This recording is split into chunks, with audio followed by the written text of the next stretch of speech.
ગઈકાલ લાલગેટ પોલીસની ટીમ પેટ્રોલિંગમાં હતી દરમિયાન અશક્તા આશ્રમ, અશક્તા હોસ્પિટલ કેન્ટીન પાસે એક મહિન્દ્રા કંપનીની ગાડી શંકાસ્પદ જણાઈ આવેલ અને જેમાં બે ઈસમો બેઠેલા હતા.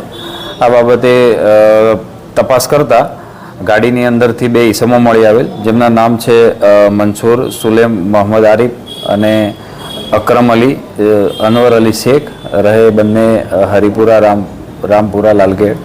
અને ગાડીની તપાસ કરતા ગાડીની પાછળની ભાગે પ્લાસ્ટિકના પેકિંગમાં 3 ચલણી નોટોના પાર્સલ મળી આવેલ, જે ચેક કરતા ત્રણેય પાર્સલની આગળ અને પાછળની બાજુ ભારતીય ચલણી દરની ₹500ની નોટો હતી અને વચ્ચેના ભાગે ચિલ્ડ્રન બેંક ઓફ ઇન્ડિયા લખેલી નોટો હતી.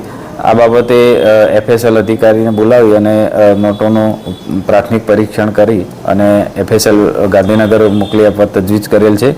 અને આ નોટો બાબતે પ્રાથમિક પૂછપરછ કરતો તેને ઠાકોરભાઈ મગનભાઈ પરમાર, રહે રાંદેર તાળવાડીવાળો આપી ગયેલાનું જણાવેલ છે.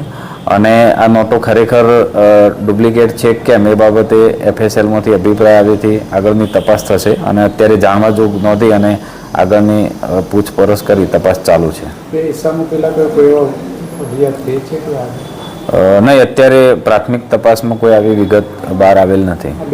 શું કરે છે, શું કામકાજ કરે? બંનેની હજુ પૂછપરછ ચાલુ છે અને એમાંથી એક અકરમ અલી શેખ હતો, એ ડ્રાઈવર હતો અને એની સાથે છે મંસૂર સુલે, એ એની ડ્રાઈવર સીટની બાજુની સીટથી મળી આવેલ છે.